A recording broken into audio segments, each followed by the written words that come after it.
आज हम बात करने वाले हैं Vivo T2 Pro 5G की। एक ऐसा फोन जो वादा तो बहुत बड़ा करता है, बजट में दमदार परफॉर्मेंस। तो चलिए देखते हैं इस वादे में कितना दम है।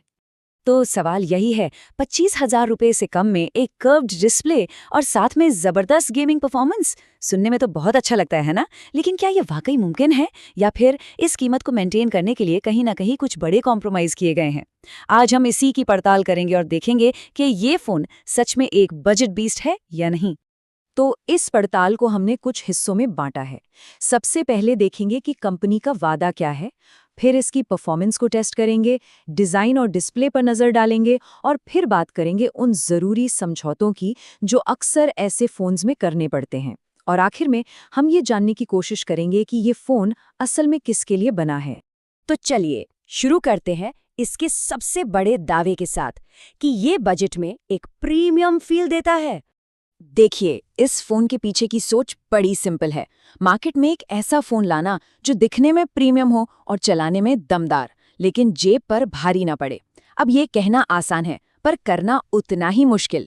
यही वो चैलेंज है जिसे वीवो इस फोन से सॉल्व करने की कोशिश कर रहा है। चलिए, अब बात करते हैं परफॉर्मेंस की, और इसकी असली परीक्षा लेने के लिए हम शुरुआत करेंगे सबसे मुश्किल काम से, गेमिंग।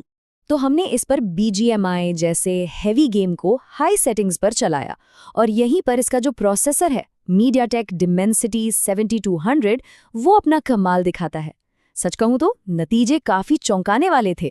गेम प्ले एकदम मक्खन जैसा स्मूथ था, कोई लैग नहीं, और कंट्रोल्स भी बहुत रिस्पॉन्सिव थे। ईमानदारी से कहूं तो इस प्राइस पॉइंट पर इतनी स्मूथ गेमिंग की उम्मीद बिल्कुल नहीं थी। अक्सर इस रेंज के फोन्स में जो चिपसेट मिलते हैं वो हाई सेटिंग्स पे स्ट्रगल करते हैं, तो ये चीज इस डिवाइस की पावर का एक बहुत बड़ा सबूत है। अच्छा, गेमिंग तो ठीक है, लेकिन रोजमर्रा के कामों का क्या? वहां भी ये निराश नहीं करता।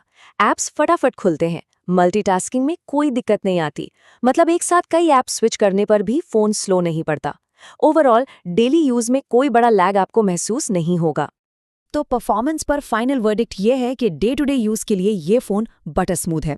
अपने दमदार प्रोसेसर की बदौलत परफॉर्मेंस के मामले में ये अपने वादे पर बिल्कुल खरा उतरता है। परफॉर्मेंस तो बढ़िया है। अब आते हैं दूसरे बड़े दावे पर, इसका प्रीमियम फील। देखते हैं कि इसका डिजाइन और डिस्प्ले उस फील को कितना जस्टिफाई करते हैं। पहली नजर में ही इसका डिजाइन इम्प्रेस करता है। ये काफी स्लिम और लाइट वेट है, हाथ में पकड़ने पर अच्छा फील होता है। इसका जो बैक फिनिश है वो इसे एक बहुत ही स्टाइलिश लुक देता है। और फिर आती है इसकी सबसे बड़ी highlight, edge curved AMOLED display.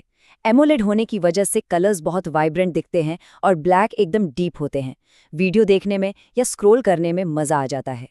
और एक बात साफ कर दूं, इस कीमत पर कर्व्ड डिस्प्ले मिलना वाकई एक लग्जरी फीचर है। ये वो चीज़ है जो आमतौर पर हमें बहुत महंगे फ्लैगशिप फोन्स में देखने को मिलती है।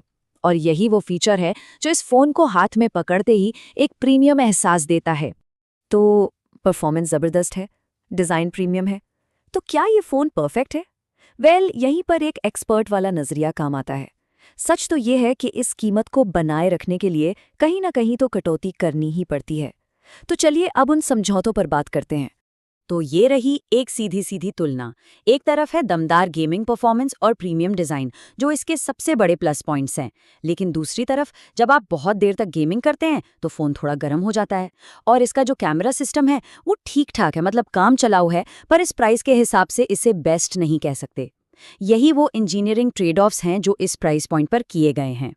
तो यहाँ समझने वाली बात यह है कि ये डिवाइस परफेक्ट नहीं है, और शायद ये वैसा होने का दावा भी नहीं कर रहा, लेकिन अपनी कीमत के हिसाब से ये एक बहुत ही मजबूत पैकेज है, खासकर उन लोगों के लिए जिनकी पहली प्रायोरिटी परफॉर्मेंस और डिजाइन है। तो इन सारी बातों के बाद अब आते हैं सबसे बड़े सवाल पर, फाइनल फैसला क्या है? क्या ये फोन खरीदना चाहिए, और अगर हाँ तो ये फोन असल में किसके लिए बना है? देखिए, जवाब बिल्कुल साफ है। अगर कम बजट में एक सॉलिड गेमिंग फ़ोन चाहिए या फिर एक ऐसा फ़ोन चाहिए जो दिखने में शानदार हो, तो ये एक बेहतरीन चॉइस है। लेकिन अगर फोटोग्राफी आपकी सबसे पहली प्राथमिकता है तो शायद आपको मार्केट में दूसरे ऑप्शंस देखने चाहिए। और आखिर में Vivo T2 Pro हमें एक बड़े सवाल के साथ छोड़ जाता है। क्या हम फ़ोन मार्केट में एक नए दौर की शुरुआत देख रहे हैं? एक ऐसा दौर जहां पावरफुल प्रोसेसर और प्रीमियम डिज़ाइन जैसी चीज़ें अब सिर्फ फ्लैगशिप फ़ोन्स का हिस्सा नहीं रहेंगी, बल्कि बजट फ़ोन्स का एक नया स्टैंडर्ड बन जाएंगी। ये सच में सोचने वाली बात है।